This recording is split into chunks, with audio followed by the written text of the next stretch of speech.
Una pareja perfecta, de postal.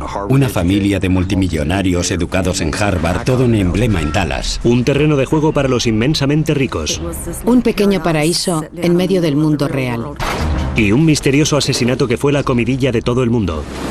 Será un verdadero caso al más puro estilo Perry Mason. Era una persona inteligente, pero no un criminal astuto.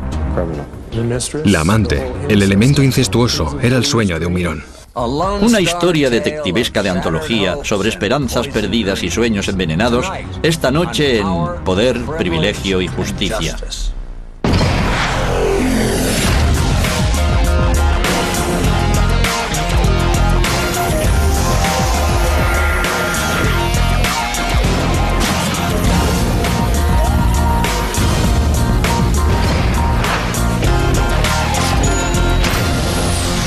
Crímenes imperfectos, ricos y famosos, rastros de maldad.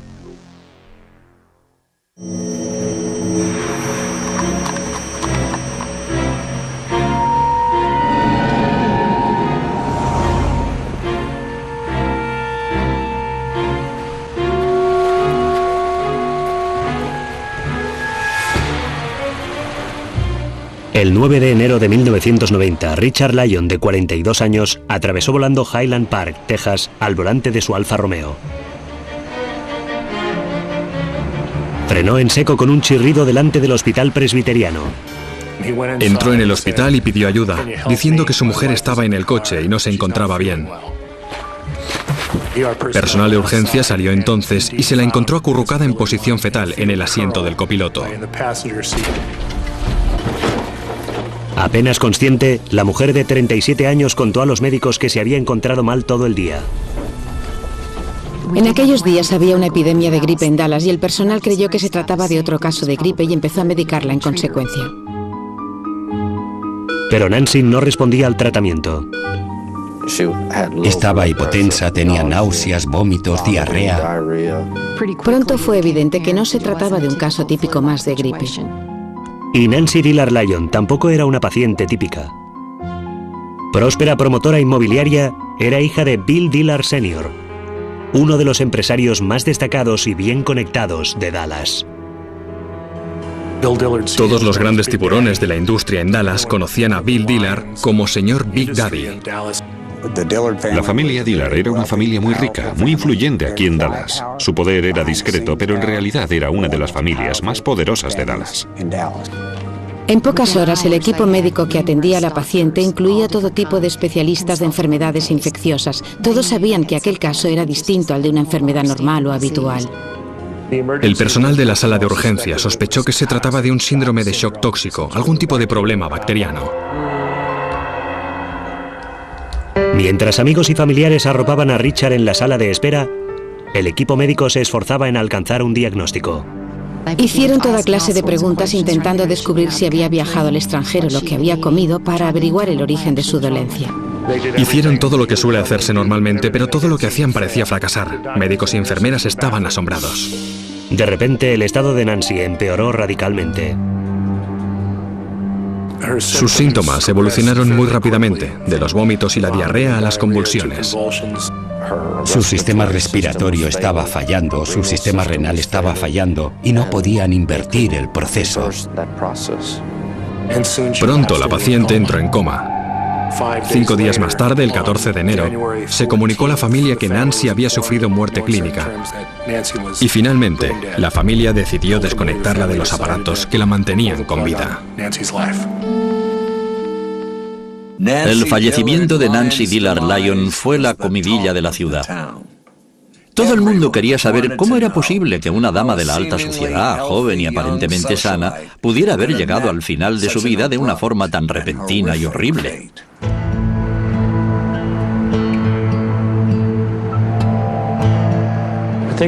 Creo que fue un impacto tremendo. El funeral fue un acto multitudinario. Estaba abarrotado de gente. Todo el mundo lloraba la muerte de Nancy. La reacción inicial fue de pura consternación.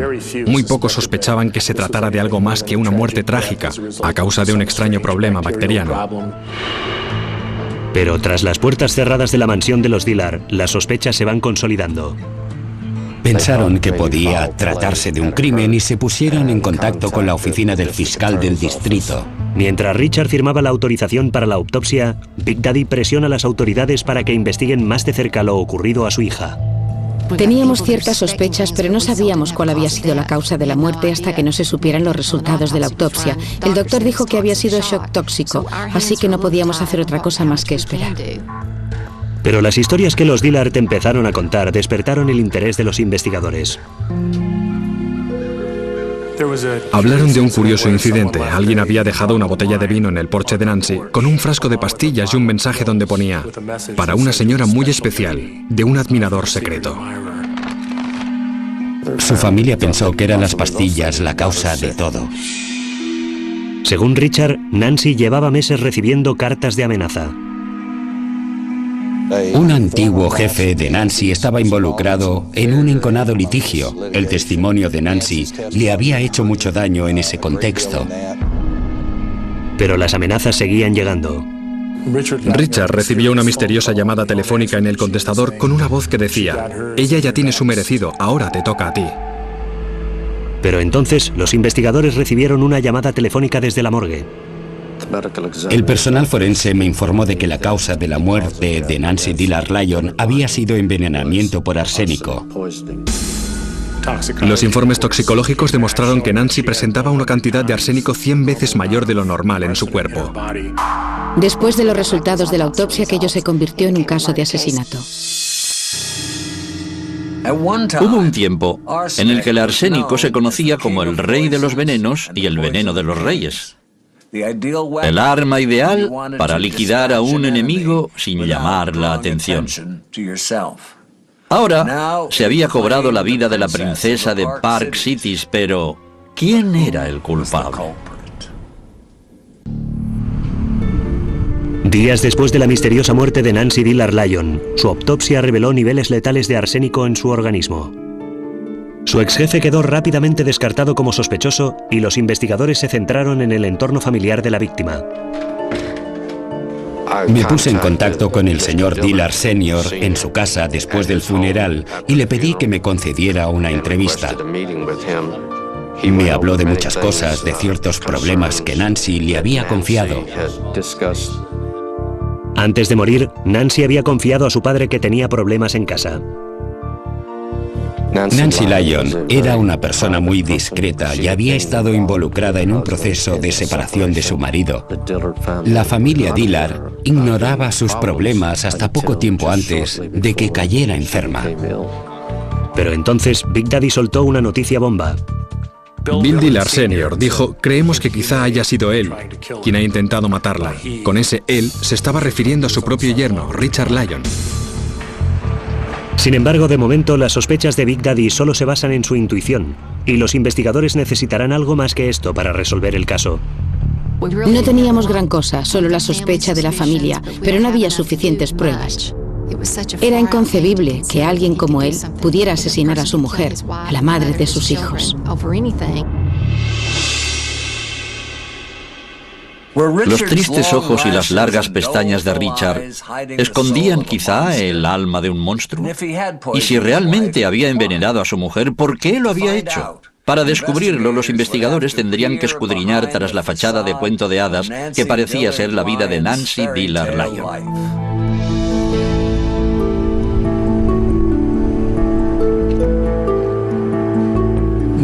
Nancy Dillard era la pequeña de 4 hijos.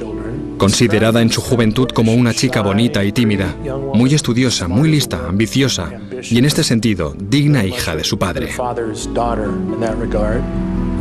Nancy tuvo una infancia de niña rica. Estudió en el instituto de Highland Park. Ni ella ni sus hermanos carecieron nunca de nada.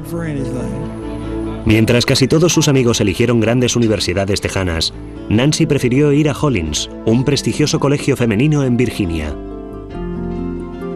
Unos años más tarde, Nancy descubrió su vocación en la arquitectura paisajística y el diseño. Le aconsejaron que se matriculara en la Escuela de Diseño de la Universidad de Harvard. Allí, sentado en una de sus clases, conoció a un joven de Connecticut llamado Richard Lyon. Richard no venía, por supuesto, de una familia de pobres, pero no era tan rica ni muchísimo menos como la de Nancy Lyon. Su padre era un agente de seguros con 5 hijos y un salario modesto. Era una típica familia esforzada de clase media. A pesar de su procedencia tan distinta, Nancy y Richard se enamoraron rápidamente. Siempre iban juntos. Él era más tranquilo, mientras que ella tenía más personalidad. Era la que tenía más energía de los dos. En cuanto a su educación, estaban igualados, solían estudiar juntos. Él aprendió a copiar su caligrafía y ella la de él. Y ella le hizo algunos de los exámenes de fin de curso. Y cuando estaban en un curso de posgrado, decidieron que iban a casarse. Tras una espléndida boda, la pareja se instaló en Park Cities. A cualquiera que le preguntes en Dallas dónde vive la gente más rica y poderosa, siempre te contestará que en Park Cities. La zona de Park City se conoce en Dallas como La Burbuja. Es una especie de club de campo muy exclusivo, donde vive gente de mucho dinero o que quiere tenerlo. La pareja decidió ir a vivir a Dallas por iniciativa sobre todo de Richard. Big Daddy conocía a todo el mundo en Dallas y seguro que podría encontrar enseguida un buen puesto de trabajo para ambos. Como un yankee de Connecticut en la corte de Big Daddy, no habría sido de extrañar que a Richard le costara integrarse. Pero los Dillard tuvieron la agradable sorpresa de ver que su yerno estaba allí, como dicen en Texas, como una ardilla de tierra en terreno blando. Dejó atrás a los Lyons y se convirtió en un dealer. Se adaptó realmente muy bien. El dinero, la influencia, el apellido que te abre todas las puertas, y encajó perfectamente en el ambiente. A decir de todos, de recién casados eran la típica parejita yuppie de Park Cities. Estaban muy enamorados y eran muy felices. Nancy trabajaba para Trammell Crow, el Donald Trump de Texas, un gran promotor, y ella era muy conocida en su vida profesional. Pero a pesar de sus dos salarios, la pareja siempre parecía estar con el agua al cuello, económicamente hablando. En realidad no tenían grandes bienes. Su casa estaba muy hipotecada y se habían comprado un Alfa Romeo con una tarjeta de crédito. Por suerte, siempre había alguien dispuesto a echarles una mano. El padre de Nancy, Big Daddy, era quien de alguna forma les estaba manteniendo mes a mes, pagando todas sus cuentas. Ella hacía todo lo posible para que su matrimonio fuera perfecto, sus hijos fueran perfectos, su trabajo fuera perfecto. Además, intentaba siempre complacer a sus padres, sobre todo a su padre. Pero como los investigadores descubrieron pronto, mientras Nancy intentaba mantener las apariencias, su matrimonio de cuento de hadas empezaba a resquebrajarse. La vida de Nancy y Richard empezó a cambiar a finales de los 80. Richard trabajaba como director de un proyecto de construcción en Houston, por lo que se ausentaba a menudo de su casa. Frecuentemente viajaba con otra directora de proyecto, una joven llamada Tammy. Durante uno de sus viajes a Houston, iniciaron una relación amorosa. De todas formas, Richard seguía comprometido con Nancy y aceptó mudarse a un apartamento mientras la pareja intentaba solucionar sus problemas. Ella le quería. Había planificado toda su vida formar con él la familia perfecta. Quería que sus hijos crecieran con su padre.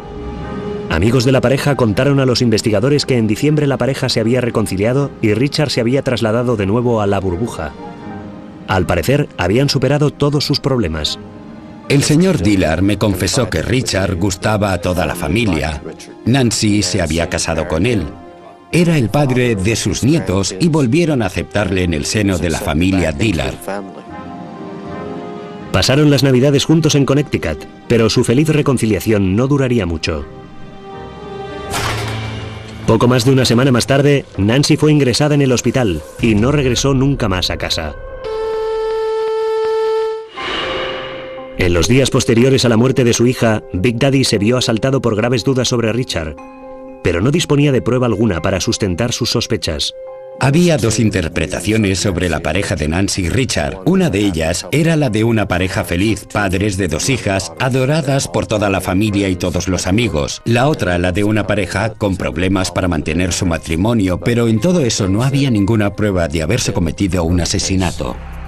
Pero en el hospital, los investigadores advirtieron que Richard se comportaba de una forma bastante sospechosa mientras su esposa agonizaba.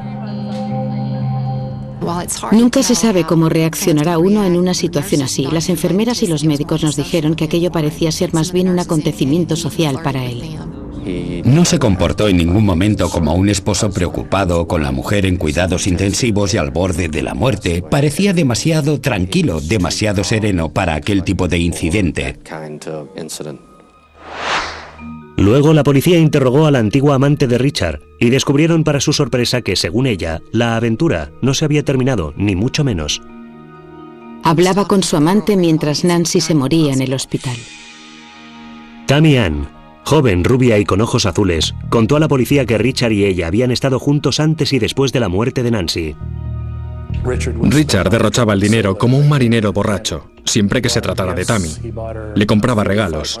Le compró un reloj de $4.500. Le compró un caro abrigo de cuero. Se la llevaba de viaje a las montañas del Colorado o a Taos, Nuevo México.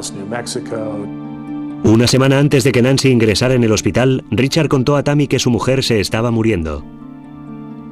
Richard había dicho a su amante cuando se había ido a pasar las Navidades a Connecticut con Nancy que se llevaba a su mujer en un hospital de allí para tratarla de una enfermedad de la sangre incurable que la estaba matando. La familia de Nancy se indignó y en la comisaría todo el mundo se quedó también boquiabierto. La policía tenía por fin un posible móvil para el asesinato, pero aparte del comportamiento de Richard, muy poco propio de un buen marido, no tenían gran cosa para seguir investigando. Era distinto de casi todos los casos de asesinato. Sabíamos que no encontraríamos nunca un testigo presencial. La elección del arma homicida era el único factor destacado en esta investigación. No buscábamos una pistola, ni una navaja, ni un garrote. Estaba buscando pruebas de que Richard Lyon había envenenado a su esposa. Pero este tipo de prueba irrefutable todavía no estaba al alcance de los investigadores. Sin testigos ni restos de arsénico en el hogar de los Lyon, Richard podía quizá quedar impune del crimen perfecto.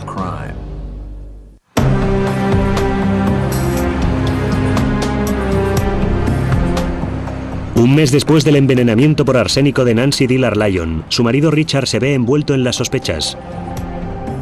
Pero sin ninguna prueba sólida, la policía no puede arriesgarse a dar un paso en falso y pide la colaboración de los Dillard.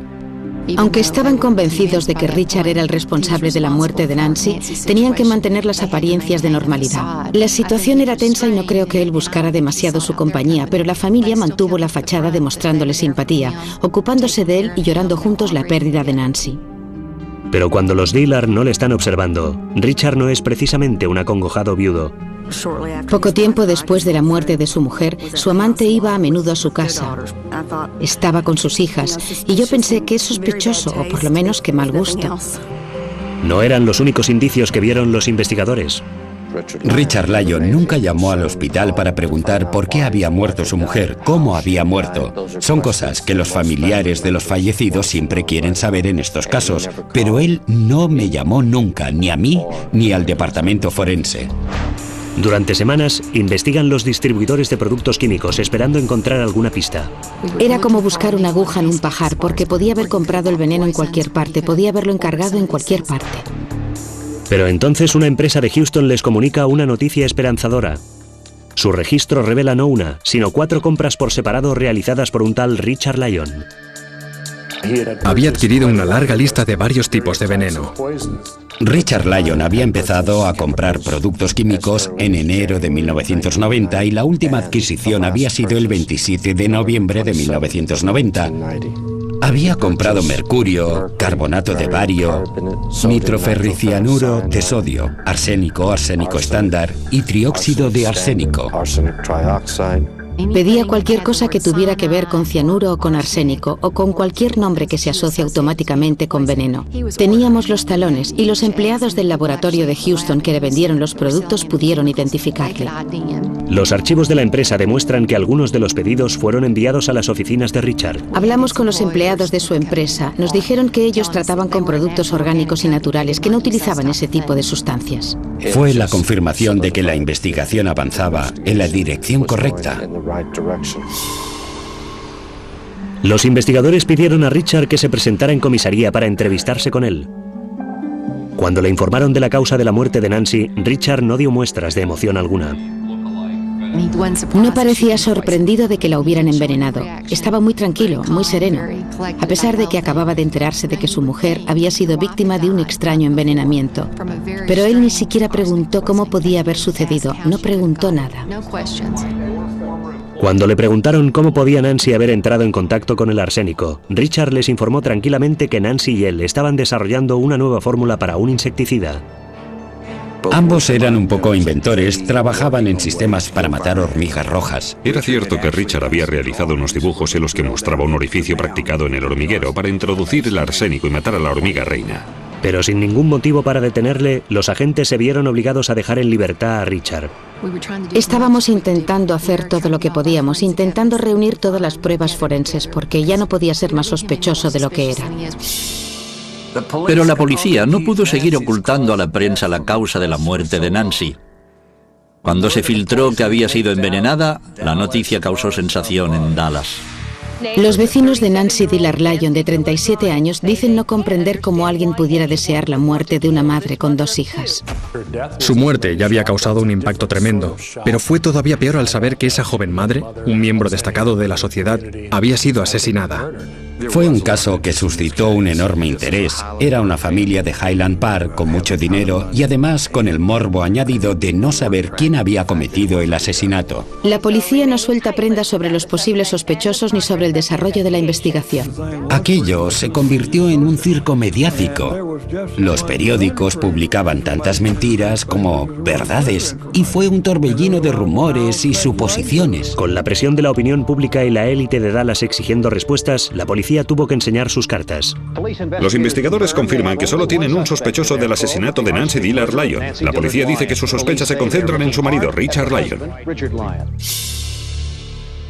Las cosas se ponían serias para Richard, pero quizá pudiera salvar el pellejo gracias a haberse casado con alguien de una familia rica.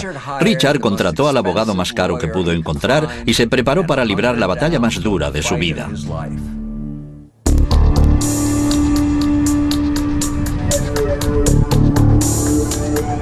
Días después de que la policía diera el nombre de Richard Lyon como principal sospechoso, su abogado defensor recién contratado convocó una conferencia de prensa. Todo el mundo hablaba del caso. Entrabas en una barbería y todo el mundo estaba hablando del tema. La opinión general era que Richard era el culpable. Por eso se estaba creando un ambiente realmente negativo contra mi cliente.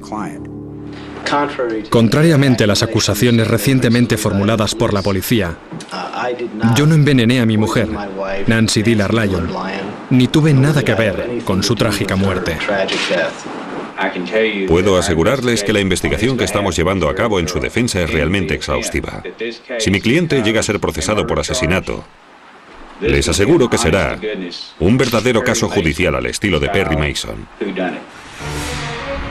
Los investigadores decidieron que había llegado el momento de actuar. Con la amante de Richard y las pruebas de que había comprado productos químicos, los argumentos de la acusación son circunstanciales, pero convincentes. Sabíamos que nunca obtendríamos una confesión de culpabilidad por parte de Richard. Sabíamos que no encontraríamos nunca a alguien que dijera le vimos hacerlo, y decidimos que teníamos suficientes pruebas. Una mañana de mayo, 5 meses después de la muerte de Nancy, Richard es acusado de asesinato en primer grado. Lyon iba en coche por la calle Preston tras acompañar a sus 2 hijas a la guardería. La policía le ha obligado a detenerse, algo que al parecer ha sido una sorpresa total para él. Richard Lyon parecía aterrorizado de encontrarse en aquella situación, quizá algo conmocionado, pero completamente aterrado. La detención de Richard Lyon proyecta una imagen muy negativa de un hombre que afirma ser inocente. La policía ha descubierto que Richard Lyon había encargado productos químicos a través de su empresa. Los responsables de su empresa han declarado que Lyon no estaba autorizado para encargar este tipo de productos. Richard había quedado en evidencia. Todo Dallas estaba dispuesto a mandarle a la silla eléctrica. Pero él no estaba dispuesto a rendirse, porque todavía le quedaba un as en la manga, un feo truquillo.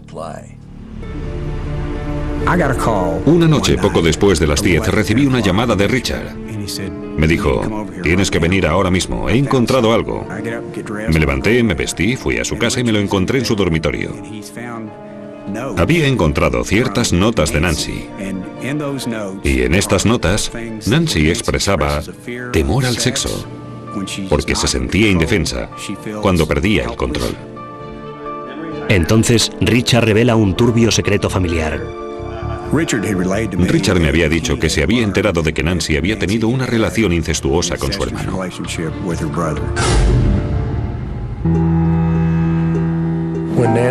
Cuando Nancy Lyon tenía 11 años y su hermano Bill Dillard Jr. tenía 13, su madre les pilló practicando el sexo. Se quedó horrorizada.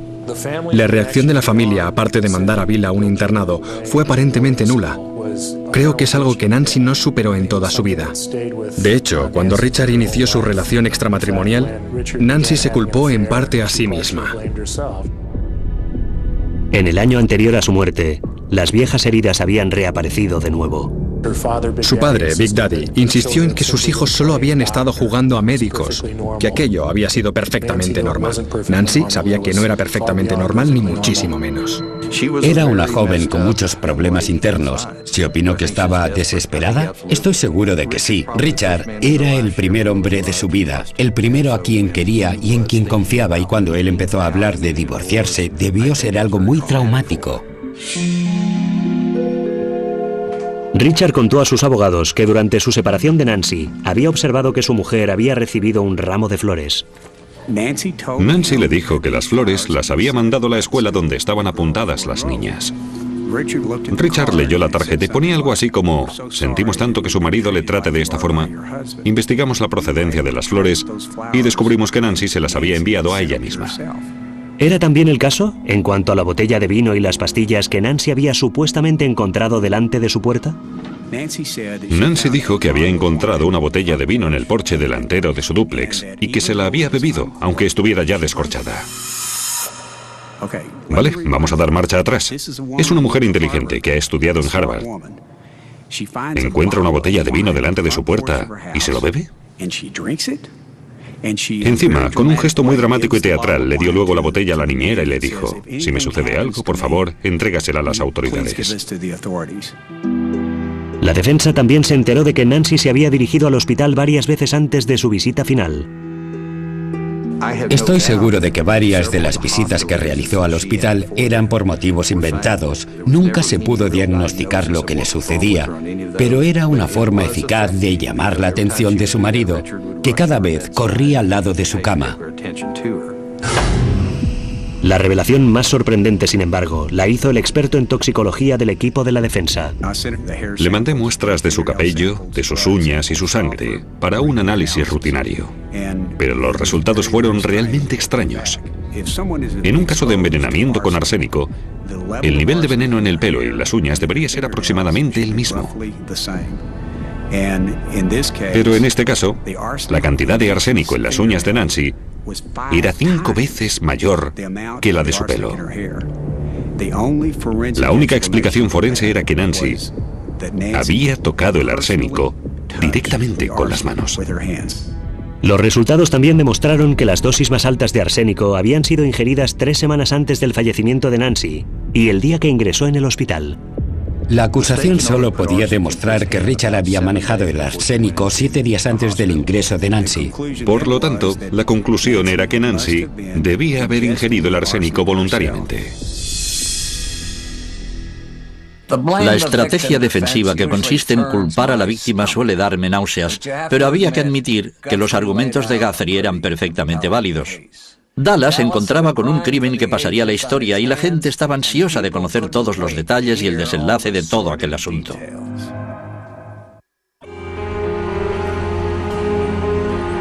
En vísperas del juicio contra Richard Lyon, los ciudadanos de Dallas se preparan para presenciar un drama con todos los elementos de un verdadero culebrón. Una familia muy conocida, una pareja de universitarios de Harvard que vivía en Park Cities.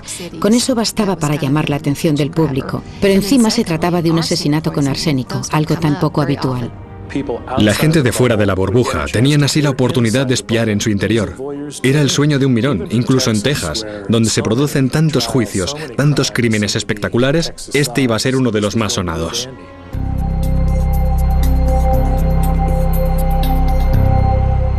Cuando se inició el juicio, la fiscalía confiaba en que el jurado fuera capaz de atar cabos. Me hubiera encantado ser capaz de trazar todo el recorrido, desde que encargó los productos químicos hasta que los obtuvo y hasta la boca de su víctima. Pero yo sabía que teníamos razón. Sabíamos que el culpable era él. Las pruebas físicas demostraban sin lugar a dudas que la mujer había sido envenenada. Pruebas de que Richard Lyon había comprado el veneno. Pruebas de su relación extramatrimonial. Creo que todo el mundo estaba convencido de que la acusación ganaría el proceso. Pero la defensa de Richard intentaba socavar los argumentos circunstanciales de la acusación popular. Hay que tener en cuenta de que ese tipo había ido a Harvard. Era un tipo inteligente. Y según la teoría de la acusación, se propone asesinar a su mujer envenenándola con arsénico. ¿De veras puede alguien creer que un tipo así comprará arsénico bajo su propio nombre para que se lo manden a su empresa? Creo que es importante recordar que fue Richard quien insistió en llevar a Nancy al hospital. Siempre me pareció raro que alguien envenenara a su mujer y luego se la llevara al hospital.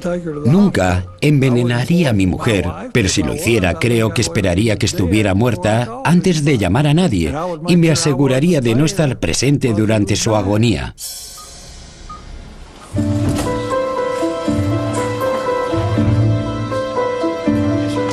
Cuando empiezan a presentarse las conclusiones provisionales, la sala del tribunal está atestada de espectadores. Había unas 1.400 personas intentando hacerse con uno de los 86 asientos. Estaba atestado cada día. El público estaba formado por gente acomodada y muchos representantes de los medios de comunicación. Los Dillard se habían ingeniado para que sus amigos y conocidos llenaran las galerías. Incluso habían establecido turnos para que la gente asistiera al juicio y llenara la sala.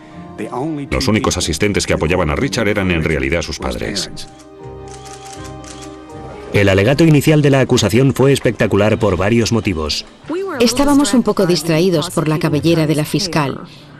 Jerry Sims llevaba una melena que le llegaba prácticamente a las rodillas y cuando se levantaba solía hacer un gesto con la cabeza para apartarla a un lado. Muchos periodistas comentaban, ahí viene otra vez la melena. La señora Sims estaba acaparando la atención. Tras una de sus entradas, especialmente teatral, en la sala del tribunal, se oyó la voz de uno de los amigos de los Dillard que decía, «Mi reino por unas tijeras». Creo que odiaba a Nancy, pero creo que lo más importante de todo es que no quería desvincularse del nombre de Dillard. La influencia de la familia, los negocios que podía facilitarle, no podía divorciarse de ella sin renunciar a todo aquello. No era un buen hombre. Creyó que si iba envenenándola poco a poco, parecería simplemente que se trataba de una mujer enferma y nadie notaría la diferencia. Pero, ¿cómo le había administrado el veneno? La acusación no estaba segura, pero un impactante descubrimiento en el antiguo apartamento de Richard les proporcionó la clave. La joven que vivía allí estaba buscando algún fármaco en el botiquín del cuarto de baño y se encontró con un frasco de pastillas. Era medicación para Nancy Lyon. Los análisis revelaron que alguien había manipulado las pastillas y les había añadido cianuro. Estoy seguro de que Richard le daba estas cápsulas a Nancy. Ella no sabía que la estaba envenenando. Se las daba cada día. Mi opinión es que estaba experimentando con distintos productos para descubrir el mejor para matarla. Tenemos pruebas de que había encargado distintos tipos de compuestos con arsénico. Teníamos los recibos y el personal del laboratorio que se los había vendido. Pero a la fiscalía todavía le faltan unas cuantas piezas del rompecabezas. Las pruebas forenses indicaban que había ingerido una fuerte dosis de arsénico 3 semanas antes de ingresar y otra dosis el mismo día de su ingreso. La acusación no podía demostrar nada sobre Richard y el arsénico. El sospechoso más plausible, dijeron, era la propia Nancy. La defensa trazó el perfil de una mujer desesperada, luchando con las dolorosas cicatrices del incesto. Por supuesto, Nancy era una persona con muchos problemas. Su marido se acostaba con otra mujer. Estaba al borde del divorcio. La defensa la presentó como una mujer muy vulnerable y, según sus teorías, como una posible candidata para el suicidio. La defensa presentó como pruebas las notas que Richard había encontrado tras la muerte de Nancy y las leyó en voz alta ante la sala del tribunal. Me he esforzado tanto en conseguir la familia perfecta, siempre ocupada, frustrada, ansiosa, exigente, controladora. Demasiado perfeccionista. Eso daña mi vida familiar. Si no tengo poder, me siento incompetente y cuando siento que no controlo, me enfado. Temo a Bill y a sus deseos. Sexo pervertido. Tengo problemas por culpa del incesto. La sala del tribunal, ya conmocionada, tendría entonces otra sorpresa cuando la defensa reveló un recibo de una empresa llamada Ingeniería Química. Su propietario, Charles Couch, subió al estrado. Couch explicó que había recibido una llamada telefónica de una mujer que le había pedido información sobre venenos que pudieran solucionarme un problema de hormigas rojas en mi jardín trasero. La mujer se había identificado como Nancy Lyon. La factura llevaba el número de teléfono del despacho de Nancy, el de su casa y el número de su carné de conducir. La factura de la empresa de Couch demostraba que Nancy había comprado los productos químicos. La única explicación forense sobre la cantidad de arsénico hallada en las uñas de Nancy, 5 veces mayor que la de su pelo, era que debía haber tocado el arsénico. Creo que lo que sucedió en realidad fue que Nancy había ingerido el arsénico voluntariamente, en un extraño y desesperado intento para no perder a su marido, y que accidentalmente ingirió una cantidad excesiva.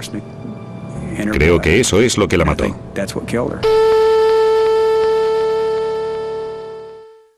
El abogado de Richard había cumplido su promesa. Aquel juicio era realmente como un episodio de Perry Mason. Pero todavía se produciría un giro más increíble en esta historia tejana.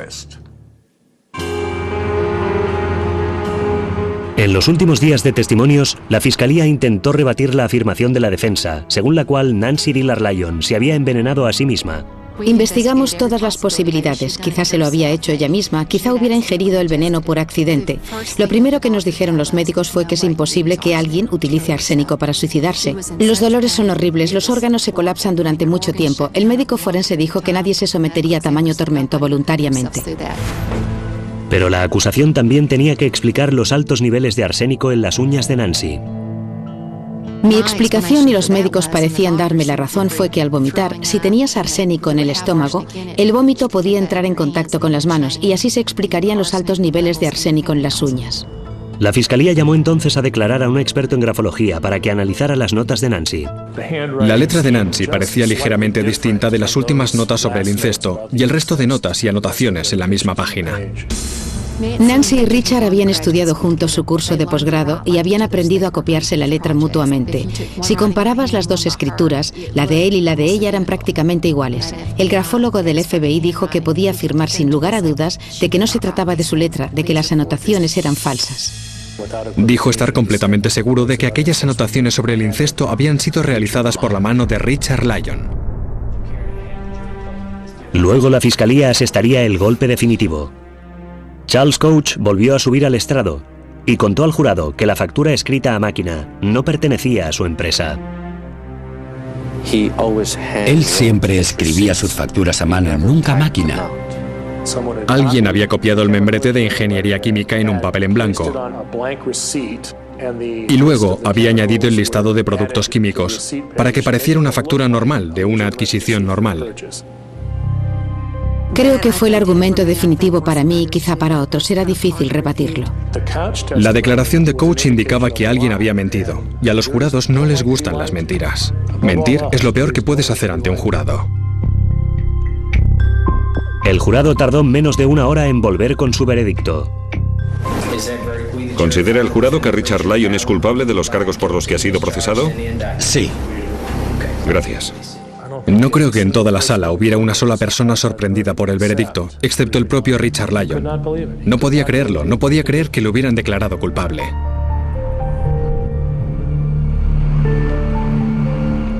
Tres semanas más tarde, el juez selló su destino. Empecé a recibir muchas cartas, casi todas pedían un castigo ejemplar. Empecé a pensar, ¿cómo es posible que alguien compre arsénico y se lo administre progresivamente a su mujer? La madre de tus hijos. Por mucho que la odies, por mucho que quieras estar con otra, hay otras opciones, como el divorcio. Y empecé a pensar que aquel tipo se merecía un castigo realmente severo.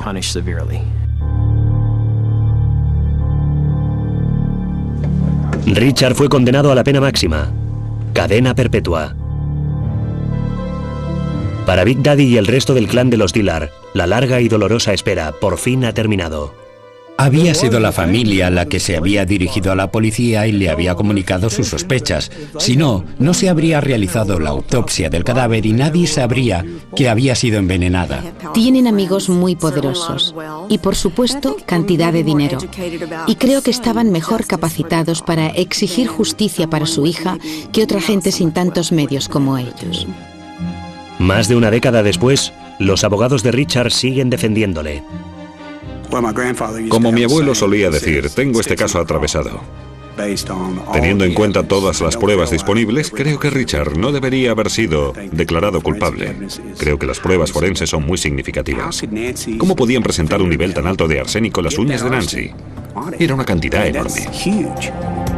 Cuando fui a ver al señor Coates, ambos estuvimos mirando la factura y no dijo que pudiera ser falsa. Estoy convencido de que el señor Coates pensó que quizá tendría problemas por haber vendido aquellos productos y que lo mejor que podía hacer era testificar a favor de la fiscalía.